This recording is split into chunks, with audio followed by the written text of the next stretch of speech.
Hello mga pure traders. Kamusta? Quick update tayo. Hindi tayo nakapag-update ng mga nakaraan kasi medyo naging busy din. So, tingnan muna natin ang market. Okay, nagre-recover na sa H-bar. Pi, still strong na ulit. Pero dito tayo sa mga main. Unahin muna natin sa gold for tomorrow, insight. Tingnan natin kung anong itsura na ni gold.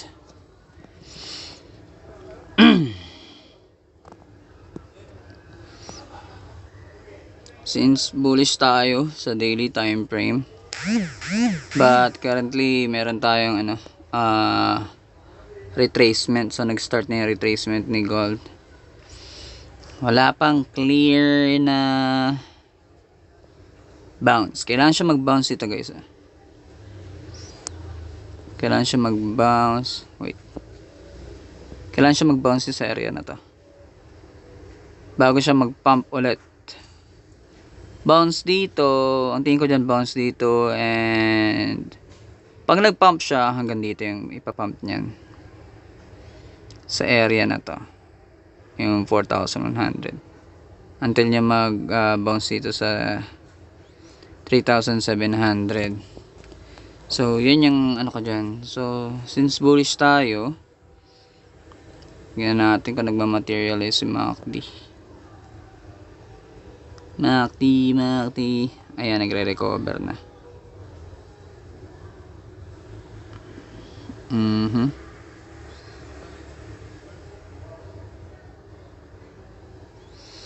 Naka-align naman yung dalawa.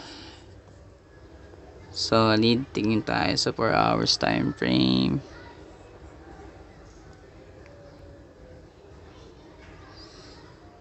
Galing, no? Mas mabilis nga lang yung reaction dito sa ano. Although, yun nga, nasa ano tayo. Dahil nga nasa uptrend tayo kay gold sa one day. Syempre guys, kailangan niya magkaroon ng proper retracement or correction para sa healthy movement ni gold. So kung makikita nyo dito na nasa 4 hours time frame, ang MACD niya dun sa baba is nasa bottom siya ng below zero. So positive to, nababagsak pa. Plus, itong confirmation nito dito sa assassin, halata naman ding pababa. So watch out sa mga buyers. For me, maghulos daily kayo. Dahil yung structure, very obvious naman din ang pinapakita. Yung market price niya. So, still, sa baba pa rin ang MACD. So, tingin tayo sa 1 hour structure natin.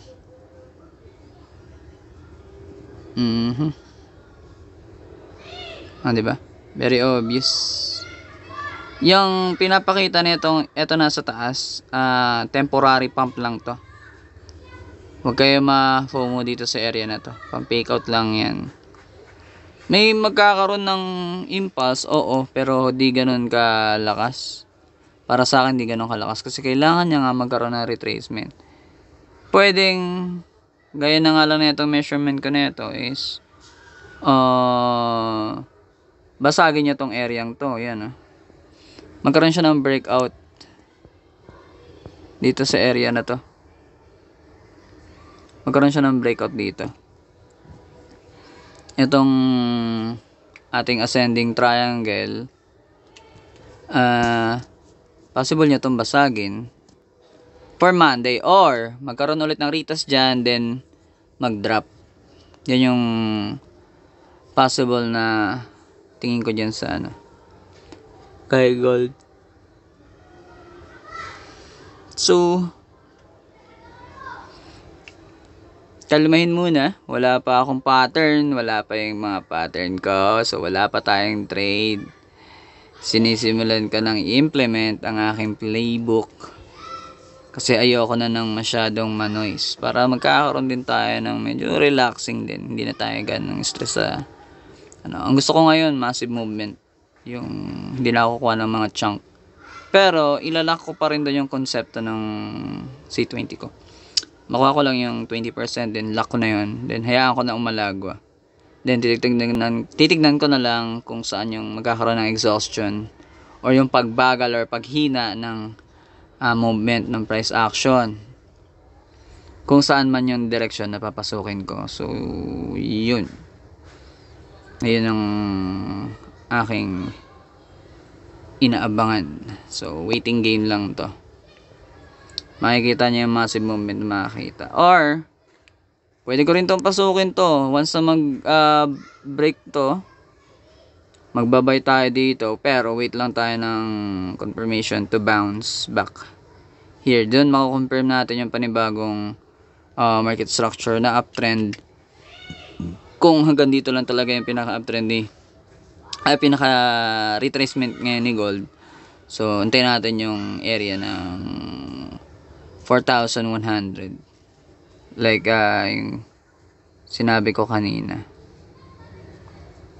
So kung makikita dito sa aabot ng hanggang dito sa area na to,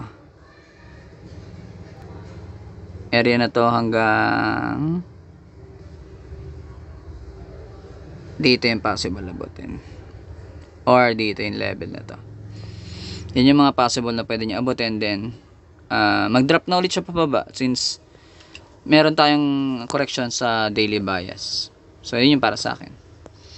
So tingin naman tayo kay BTC. That's all for gold. Ito naman tayo kay BTC, guys.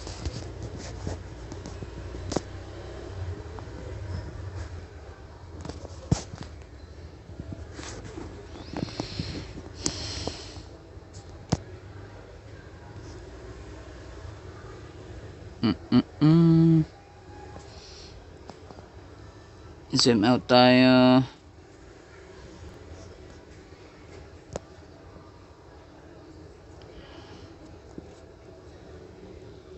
Pareho lang din sila ng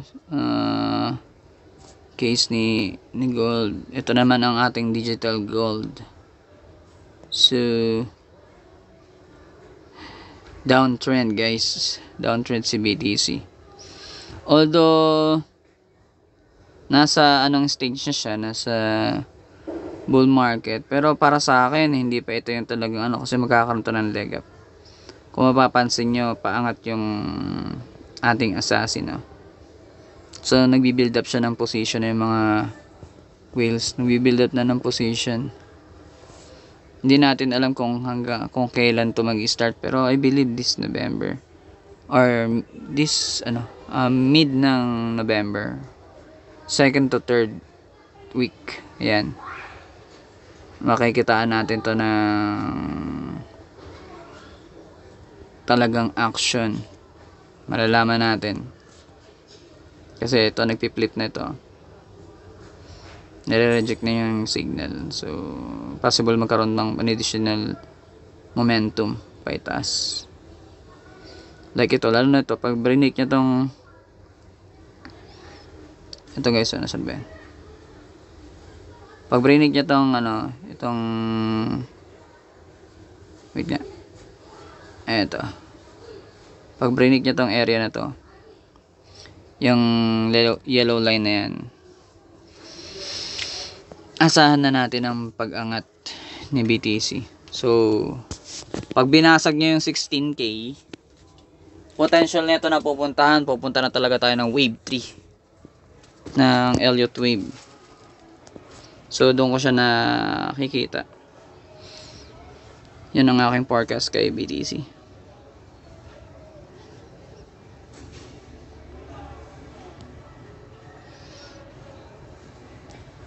Wala pa namang confirmation to buy. Andito pa rin siya sa level. Wala pa, mag-aantay pa talaga tayo.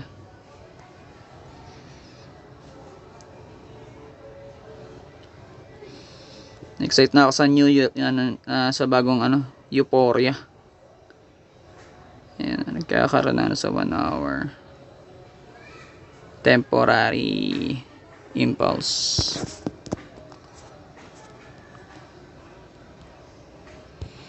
Magkakalamanan na yan.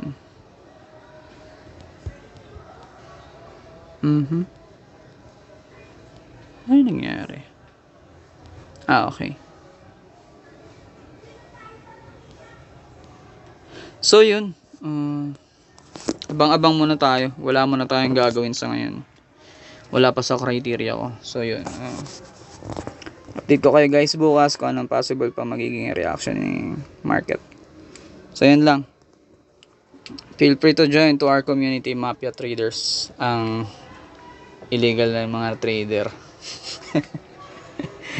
So yun guys, happy weekend. Peace out.